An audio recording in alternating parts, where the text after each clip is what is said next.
নমস্কাৰ প্ৰিয় দৰ্শক, আমি আজি উপস্থিত আছোঁ আমাৰ গোৱালপাৰা জিলাৰ লেটকোপাৰাত। আপোনালোকে নিশ্চয় এই পৰিৱেশ দেখা পাইছে। আমি ধাননি পথাৰৰ মাজত আছোঁ।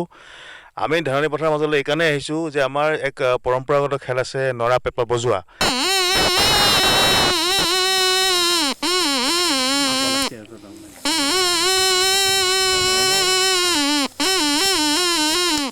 এই নৰা পেঁপা বজোৱা খেলবিধ আমি চোৱাৰ কাৰণে বা এই নৰা পেঁপা কিদৰে বনোৱা হয়, নৰাৰ পেঁপা কিদৰে প্ৰস্তুত কৰা হয় সেই বিষয়ে জনাৰ কাৰণে আৰু সেই নৰা পেঁপাৰ শব্দ লোৱাৰ কাৰণে, শব্দৰ আমেজ লোৱাৰ কাৰণে আমি ইয়াত আজি আহিছোঁ আপোনাৰ খেতিপথাৰৰ মাজলৈ।